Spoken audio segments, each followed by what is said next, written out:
ഇന്ദിരാഗാന്ധി പാർലമെന്റിൽ ഒരിക്കൽ കൂടി പുനർജനിച്ചതുപോലെയായിരുന്നു ഇന്ന് രാജ്യത്തെ സംബന്ധിച്ചിടത്തോളം.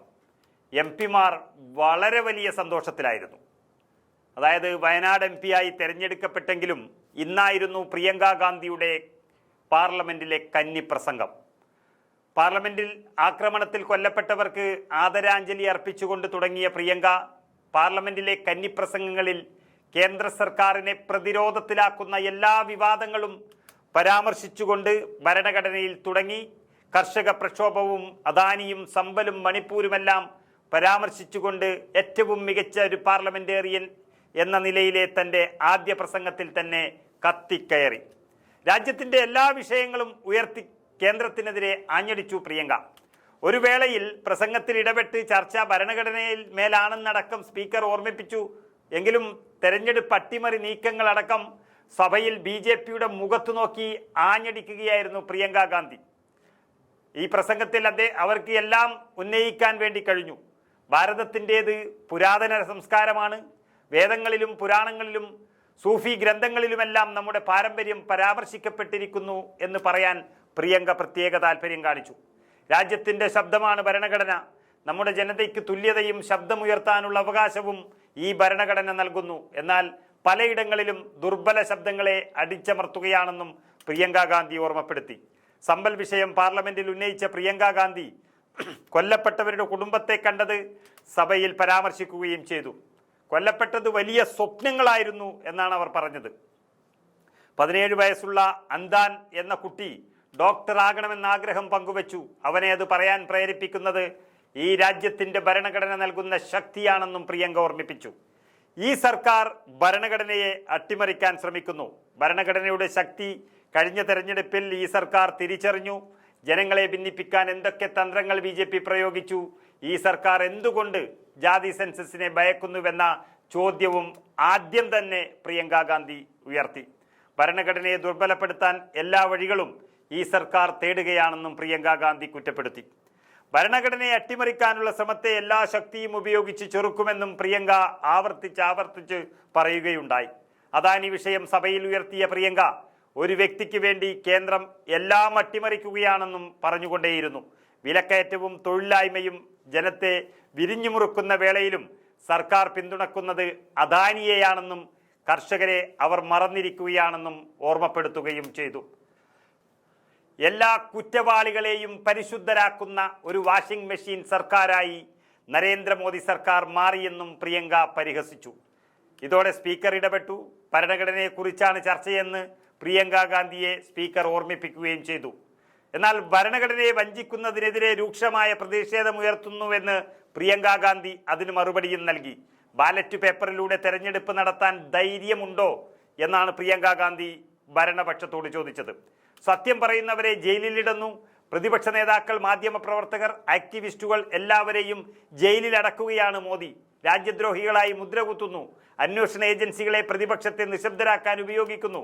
ഭയത്തിന്റെ അന്തരീക്ഷം ഉണ്ടാക്കാൻ ശ്രമിക്കുന്നു. അദാനി വിഷയത്തിൽ ചർച്ച നടത്താൻ സർക്കാരിന് ഭയമാണെന്നും അതിന് തയ്യാറുണ്ടോ എന്നും പ്രിയങ്ക ഗാന്ധി വെല്ലുവിളിക്കുകയായിരുന്നു. നമുക്ക് പ്രിയങ്ക ഗാന്ധി ആദ്യം തന്നെ നടത്തിയ പ്രസംഗം കേട്ടു നോക്കാം.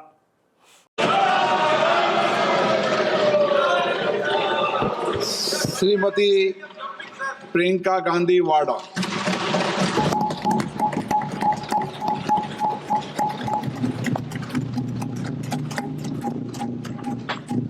नमस्कार माननीय अध्यक्ष महोदय जी, आज आपने मुझे इस सभा में बोलने का मौका दिया, इसके लिए मैं आपकी बहुत बहुत आभारी हूँ। सबसे पहले जो सुरक्षाकर्मी, जो जवान अफसर 13 दिसंबर को संसद की सुरक्षा के लिए शहीद हुए, उनके प्रति मैं श्रद्धांजलि व्यक्त करना चाहती हूँ। महोदय, हजारों साल पुरानी हमारी देश की, धर्म की एक पुरानी परंपरा रही है। ये परंपरा संवाद, चर्चा की रही है। एक गौरवशाली परंपरा है जो दर्शन ग्रंथों में, वेदों में, उपनिषदों में दिखती है। वाद विवाद और संवाद की हमारी पुरानी संस्कृति है। अलग अलग धर्मों में भी, इस्लाम में, सूफियों में, बौद्ध धर्म में, जैन धर्म में, सिख धर्म में भी ये वाद संवाद, ये चर्चा बहस, इसकी संस्कृति रही है। इसी परंपरा से उभरा हमारा स्वतंत्रता संग्राम। हमारा स्वतंत्रता संग्राम विश्व में एक अनोखा संग्राम था, एक अनोखी लड़ाई थी जो अहिंसा और सत्य पर आधारित थी। ये वाद संवाद की जो परंपरा है, इसको इस संग्राम ने आगे कैसे बढ़ाया? क्योंकि ये जो संग्राम था, ये जो लड़ाई थी हमारी आज़ादी के लिए, एक बेहद लोकतांत्रिक लड़ाई थी। इसमें देश के किसान, देश के जवान, देश के मजदूर, देश के अधिवक्ता, देश के बुद्धिजीवी, चाहे किसी भी जाति के हो, चाहे किसी भी धर्म के हों, चाहे किसी भी भाषा को बोलते हों, सब इस स्वतंत्रता संग्राम में शामिल हुए। सब ने हमारे देश की आज़ादी की लड़ाई लड़ी।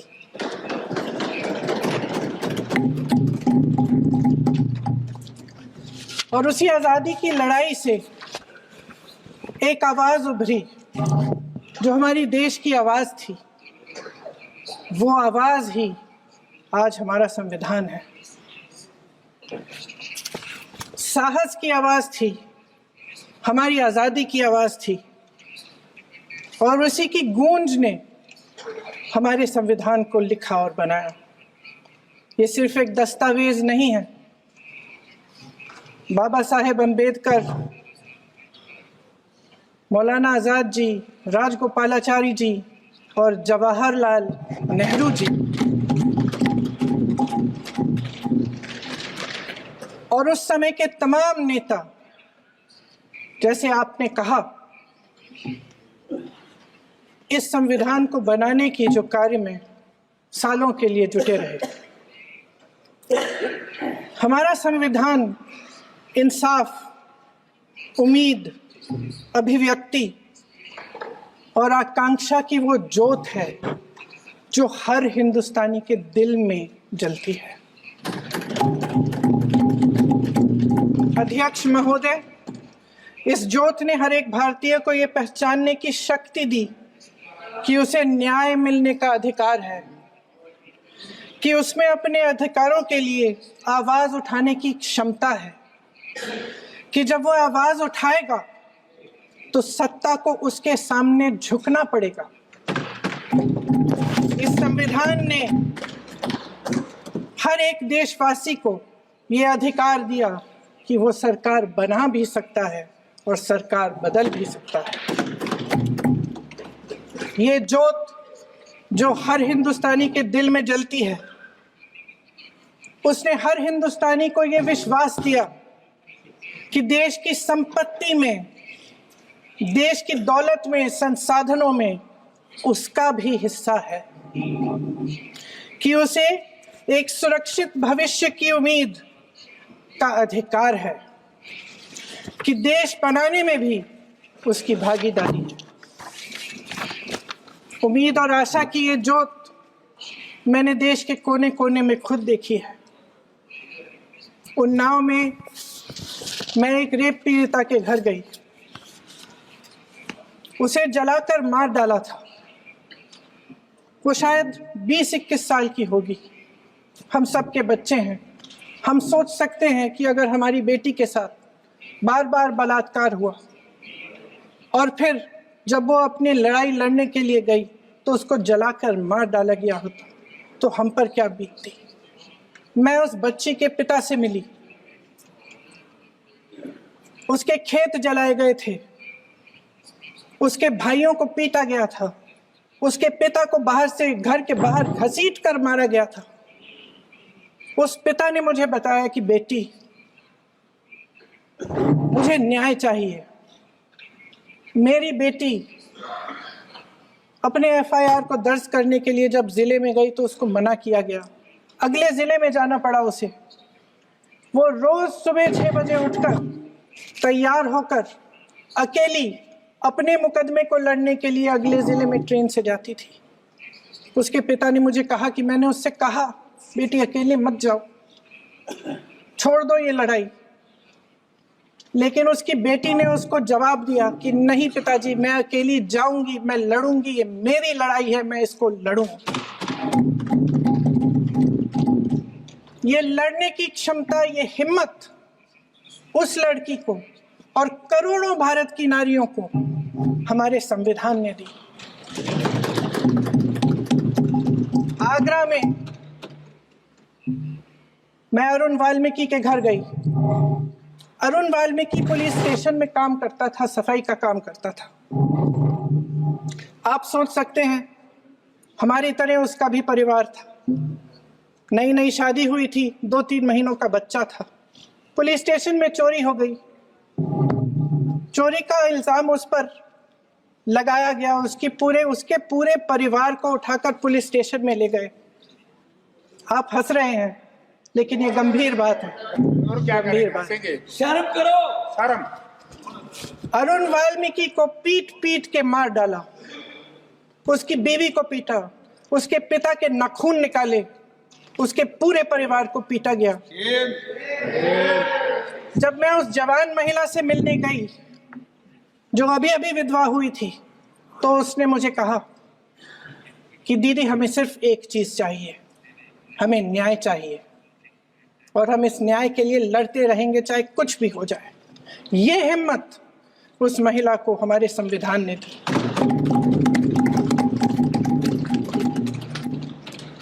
संभल के कुछ लोग आए थे हमसे मिलने, जो मृतकों के परिवार के सदस्य थे। उसमें 2 बच्चे थे, अदनान और उजैर। अब सुनिए। उसमें 2 बच्चे थे, अदनान और उजैर। एक बच्चा मेरे बच्चे की उम्र का है, दूसरा उससे छोटा 17 साल का है। दर्जी के बेटे थे। दर्जी का एक ही सपना था कि वो अपने बेटों को पढ़ाएगा, लिखाएगा। एक बेटा डॉक्टर बनेगा, एक बेटा भी सफल होगा दूसरा बेटा भी अपने जीवन में सफल होगा। उनके पिताजी हर रोज उनको स्कूल छोड़ते थे। उस दिन भी स्कूल छोड़ने के बाद अपनी दुकान में चले गए। उन्हें पता नहीं था कि विवाद हो रहा है। उन्होंने भीड़ देखी, घर आने की कोशिश की तो पुलिस ने गोली से मार डाला। वो 17 साल का बच्चा अदनान मुझसे कहता है, वो 17 साल का बच्चा अदनान मुझसे कहता है कि मैं बड़ा होकर डॉक्टर बन के दिखाऊंगा, मैं अपने पिता का सपना साकार करूंगा। ये सपना, ये आशा उसके दिल में हमारे संविधान ने डाली। अध्यक्ष महोदय, हमारे देश के करोड़ों देशवासियों के संघर्ष में, अपने अधिकारों की पहचान में, इनकी कठिन से कठिन परिस्थितियों से लड़ने की अपार हिम्मत में और देश से न्याय की अपेक्षा में हमारे संविधान की ज्योत जल रही है। मैंने हमारे संविधान की ज्योत को जलते हुए देखा है और इसके साथ साथ ये भी समझा है कि हमारा संविधान एक सुरक्षा कवच है। एक ऐसा सुरक्षा कवच है जो देशवासियों को सुरक्षित रखता है, न्याय का कवच है, एकता का कवच है और अभिव्यक्ति की आज़ादी का कवच है। दुख की बात यह है कि मेरे सत्ता पक्ष के साथी जो बहुत बड़ी बड़ी बातें करते हैं, इन्होंने इन 10 सालों में यह सुरक्षा कवच, सत्ता पक्ष के मेरे साथियों ने ये सुरक्षा कवच तोड़ने का पूरा प्रयास किया है। संविधान में सामाजिक, आर्थिक और राजनीतिक न्याय का वादा है। ये वादा एक सुरक्षा कवच है जिसको तोड़ने का काम शुरू हो चुका है। लैटरल एंट्री और निजीकरण के जरिए ये सरकार आरक्षण को कमजोर करने का काम कर रही है। अगर लोकसभा में ये नतीजे नहीं आए होते तो ये संविधान बदलने का काम भी शुरू कर लेते हैं। सच्चाई ये है अध्यक्ष महोदय कि आज संविधान संविधान संविधान बार बार इसलिए कह रहे हैं क्योंकि इस चुनाव में इनको पता चल गया कि इस देश की जनता ही इस संविधान को सुरक्षित रखेगी। कि इस चुनाव में हारते हारते जीतने से इन्हें एहसास हुआ कि ये संविधान बदलने की बात इस देश में नहीं चलेगी। आज जनता की मांग है कि जाति जनगणना हो। सत्ता पक्ष के मेरे साथी ने इसका जिक्र किया। ये जिक्र भी आज इसलिए हो रहा है क्योंकि चुनाव में ये नतीजे आए।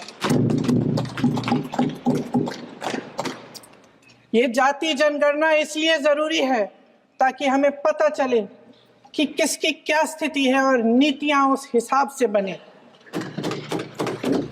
इनकी गंभीरता का प्रमाण ये है कि जब चुनाव में पूरे विपक्ष ने जोरदार आवाज उठाई कि ये जाति जनगणना होनी चाहिए, तो इनका जवाब देखिए।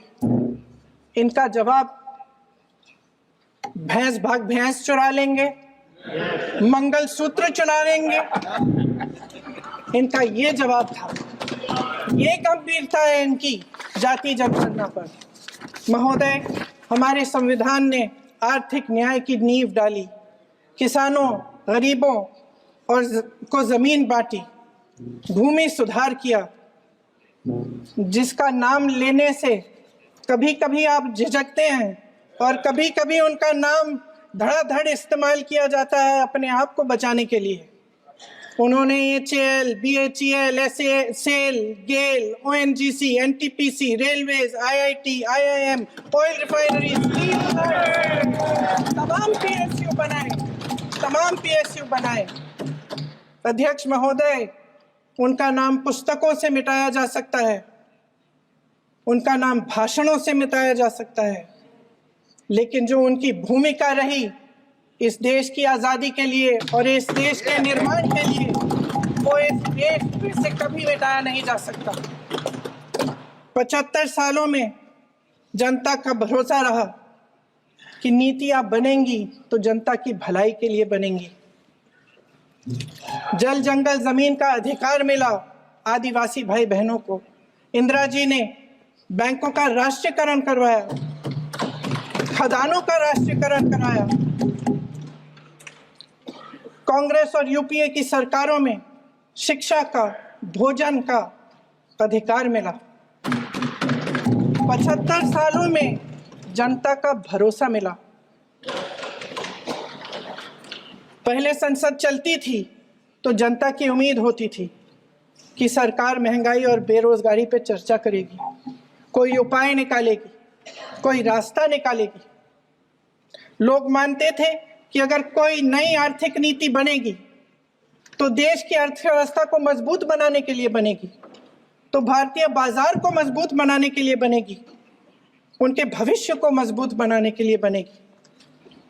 किसान और आदिवासी भाई बहन भरोसा करते थे कि यदि जमीन के कानून में संशोधन होगा तो उन्हीं की भलाई के लिए होगा। आप नारी शक्ति की बात करते हैं।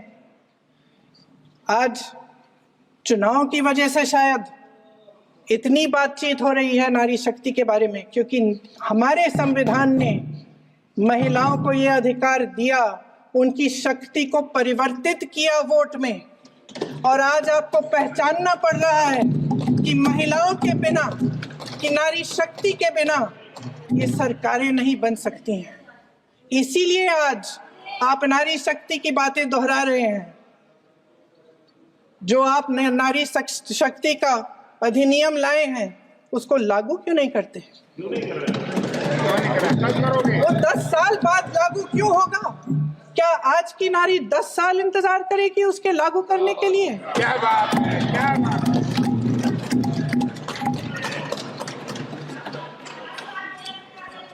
आज संसद में बैठे हुए सत्ता पक्ष के मेरे साथी ज्यादा से ज्यादा अतीत की बातें करते हैं। 1900 किस में क्या हुआ, कब हुआ, नेहरू जी ने क्या किया? अरे वर्तमान की बात करिए, देश को बताइए आप क्या कर रहे हैं, आपकी जिम्मेदारी क्या है? कि सारी जिम्मेदारी जवाहरलाल नेहरू की है? अध्यक्ष महोदय जी, ये सरकार आर्थिक न्याय का सुरक्षा कवच तोड़ रही है। आज संसद में बैठी ये सरकार बेरोजगारी और महंगाई से जूझ रही हमारी जनता को क्या राहत दे रही है? कृषि के कानून भी बड़े बड़े उद्योगपतियों के लिए बन रहे हैं। सही एमएसपी को छोड़िए, डीएपी तक नहीं मिल रहा है।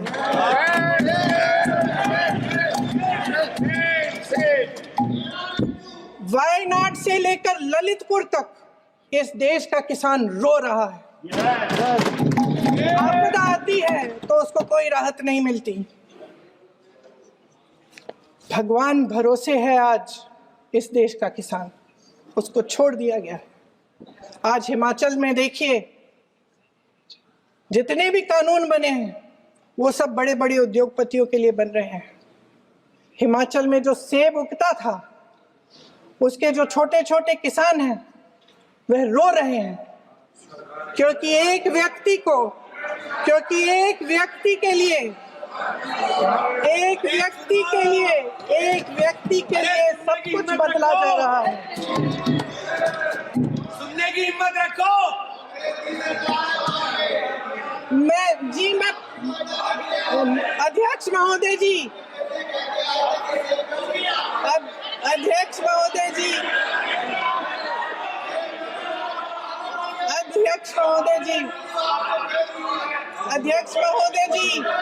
अडानी जी को सारे कोल्ड स्टोरेज प्रदेश की सरकार ने नहीं दिए। अडानी जी को सारे कोल्ड स्टोरेज आपकी सरकार ने दिए। देश देख रहा है कि एक व्यक्ति को बचाने के लिए 142 करोड़ देश की जनता को नकारा जा रहा है। सारे बिजनेस, सारे संसाधन, सारी दौलत, सारे मौके एक ही व्यक्ति को सौंपे जा रहे हैं। सारे बंदरगाह, एयरपोर्ट्स, सड़कें, रेलवे का काम, कारखाने, खदाने, सरकारी कंपनियां सिर्फ एक व्यक्ति को दी जा रही है। जनता के मन में हमेशा ये विश्वास होता था कि अगर कुछ नहीं है तो संविधान हमारी सुरक्षा करेगा, मगर आज आम लोगों के बीच ये धारणा बनती चली जा रही है कि सरकार सिर्फ अडानी जी के मुनाफे के लिए चल रही है। देश में बहुत तेजी से गैर बराबरी बढ़ रही है। जो गरीब है वो और गरीब हो रहा है, जो अमीर है वो और अमीर हो रहा है। इस सरकार ने आर्थिक न्याय की भी सुरक्षा कवच तोड़ दिया है। राजनीतिक न्याय की जब बात होती है, मेरे सत्ता पक्ष के साथी आज खड़े हुए और तमाम गिनती करने लग गए कि ऐसा हुआ वैसा हुआ, 1975 में जो हुआ। तो सीख लीजिए ना, आप भी सीख लीजिए। आप भी अपनी गलतियों के लिए माफी मांग लीजिए। आप भी बैलेट पे चुनाव कर लीजिए। दूध का दूध, पानी का पानी हो जाएगा। आप राजनीतिक न्याय की बात करते हैं, सरकारों को पैसों के बल पर गिरा देते हैं।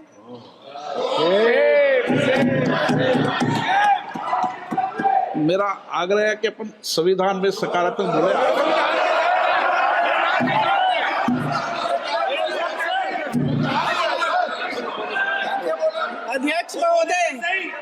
अध्यक्ष महोदय, सत्ता पक्ष के हमारे साथी ने एक उदाहरण दिया उत्तर प्रदेश की सरकार का, तो मैं भी एक उदाहरण दे देती हूँ महाराष्ट्र की सरकार का। मैं भी एक उदाहरण दे देती हूँ। हिमाचल की सरकार को तोड़ने की कोशिश किसने की? पैसों के बल पे की गोवा की सरकार। तमाम उदाहरण हैं। राजस्थान की, क्या ये सरकारें जनता ने नहीं चुनी थी? मध्य प्रदेश, क्या संविधान इन पर लागू नहीं था? पूरी देश की जनता जानती है कि इनका हंसती है, जानती है कि इनके यहाँ तो वॉशिंग मशीन है।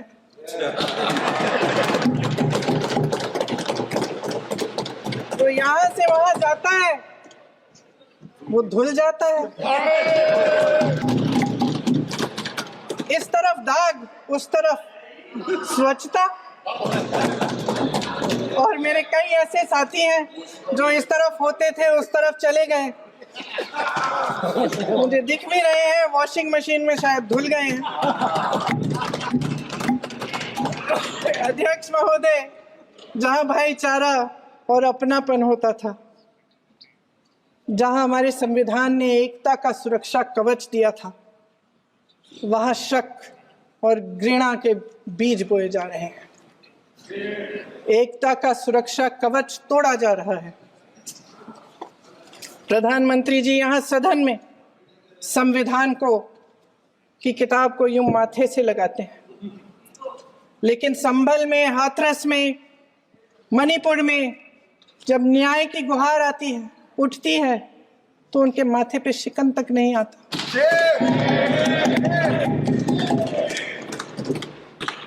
शायद समझ नहीं पाए हैं कि भारत का संविधान संघ का विधान नहीं है।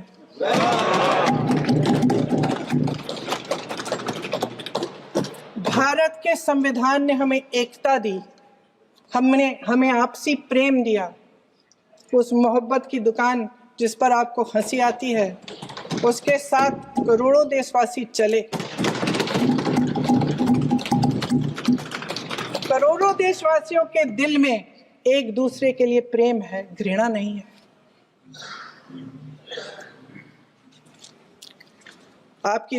इनकी जो विभाजनकारी नीतियां हैं, उसका नतीजा हम रोज देखते हैं।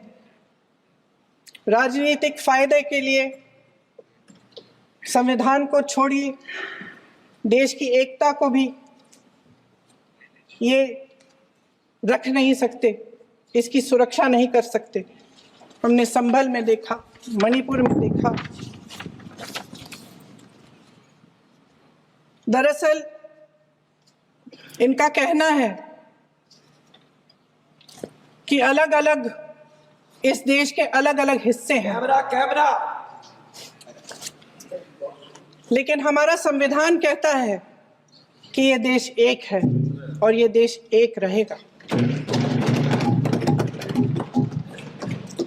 जहां खुला विवाद होता था, अभिव्यक्ति का सुरक्षा कवच होता था, इन्होंने भय का माहौल पैदा किया है। सत्ता पक्ष के मेरे साथी अक्सर 75 सालों की बात करते हैं, लेकिन इन 75 सालों में ये उम्मीद, आशा, ये अभिव्यक्ति की ज्योति कभी थमी नहीं, कभी बुझी नहीं।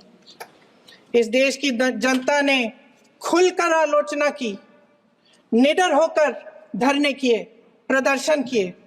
जब जब जनता नाराज हुई, तब तब सत्ता को ललकारा, उसे चेतावनी दी, बड़े से बड़े नेताओं को कटघरे में खड़ा किया, उनसे जवाब मांगा, न्याय मांगा। इस देश के छोटे छोटे से नुक्कड़ की दुकानों में, चाय की दुकानों में, इस देश के घरों में, गलियों में, मोहल्लों में, अखबारों में, प्रकाशन घरों में, न्यायपालिकाओं में चर्चा कभी बंद नहीं हुई। लेकिन आज ये माहौल नहीं है। आज जनता को सच बोलने से डराया जाता है, धमकाया जाता है। पत्रकार हो या विपक्ष का नेता हो या किसी यूनिवर्सिटी का प्रोफेसर हो, छात्र संघ हो या कर्मचारियों का संगठन हो, सबका मुंह बंद कराया जाता है। किसी पे ईडी, किसी पे सीबीआई, किसी पे इनकम टैक्स, फर्जी मुकदमे लगवाए जाते हैं, जेल में डाल दिया जाता है। विपक्षी नेताओं को जेल में डाल दिया जाता है, उनको सताया जाता है। किसी को नहीं छोड़ा इस सरकार ने। देशद्रोही कह के उत्तर प्रदेश में मुझे याद है कुछ अध्यापिकाएं प्रदर्शन कर रही थी, उन पर मुकदमा डाल दिया देशद्रोही का। उन्हें देशद्रोही कह दिया। इन्होंने देश का पूरा माहौल भय से भर दिया है। इनकी मीडिया की मशीन झूठ फैलाती है, तरह तरह के आरोप लगाती है, और शायद वह भी भय में ही है।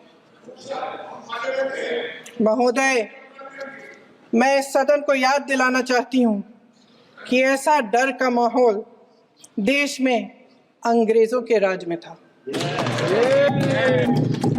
जब इस तरफ बैठे हुए गांधी की विचारधारा वाले लोग आजादी की लड़ाई लड़ रहे थे और उस तरफ वाली विचारधारा वाले लोग भय में रहकर अंग्रेजों के साथ साठगांठ कर रहे थे। लेकिन अध्यक्ष महोदय, भय का भी अपना स्वभाव होता है। भय फैलाने वाले हमेशा भय का खुद शिकार बन जाते हैं। ये प्रकृति का नियम है। आज इनकी भी यही हालत हो गई है। भय फैलाने के इतने आदी हो गए हैं कि खुद भय में रहने वाले हैं। चर्चा से डरते हैं, आलोचना से घबराते हैं। कई दिनों से हम मांग रहे हैं कि चर्चा करिए, लेकिन चर्चा करने की हिम्मत ही नहीं है।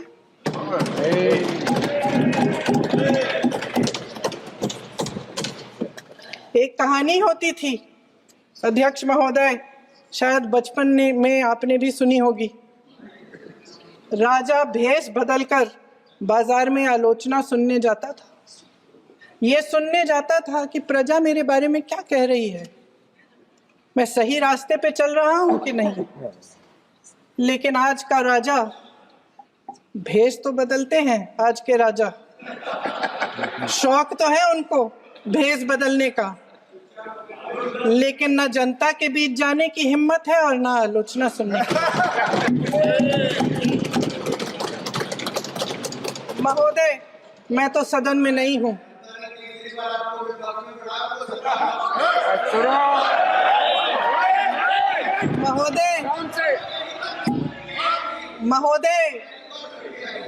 महोदय, जनता में बहुत विवेक है, ये सही है।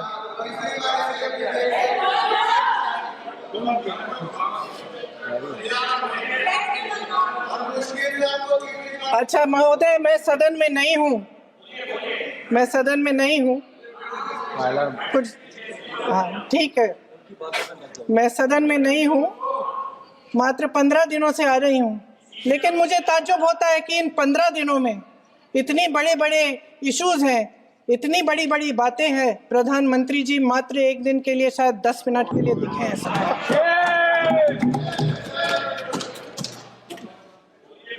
बात यह है अध्यक्ष महोदय जी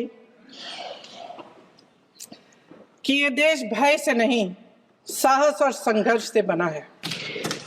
इसको बनाने वाले देश के किसान, जवान, देश के करोड़ों मजदूर और गरीब जनता है। संविधान इनको साहस देता है। मेहनती मिडिल क्लास है। और इस देश के जो करोड़ों देशवासी हैं, जो रोजाना भयंकर परिस्थितियों का सामना करते हैं, उनको साहस देता है। वायनाड में जो आपदा आई, उसमें एक छोटा लड़का था 17 साल का। 6 घंटों के लिए उसने अपनी माँ को बचाने की कोशिश की। 6 घंटों के लिए आप सोच सकते हैं कि अगर नदी की धारा बह रही है, नाराज है, आप अपनी माँ को पकड़े हो, 6 घंटों के लिए पकड़े रखते हो कि मेरी माँ बच जाएगी, और अंत में वो माँ भी बह जाती है।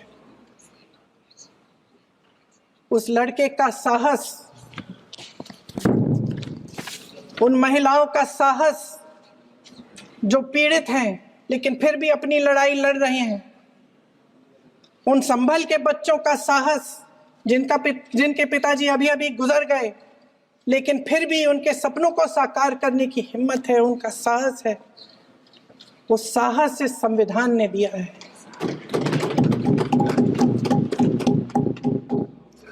वो आत्मविश्वास से संविधान ने दिया है। ये देश भय से नहीं चल सकता, ये देश साहस से ही चलेगा। भय की भी सीमा होती है, और जब वो सीमा पार हो जाती है, जब किसी को इतना दबाया जाता है कि उसको लगने लगता है कि अब मेरे पास खोने के लिए कुछ नहीं है, तब उसमें एक ऐसी शक्ति पैदा होती है जिसके सामने कोई कायर खड़ा नहीं हो सकता। ये देश कायरों के हाथों में ज्यादा देर तक कभी नहीं रहा है। ये देश उठेगा, ये देश लड़ेगा, सत्य मांगेगा, सत्यमेव जयते। जय हिंद। अगले मैडम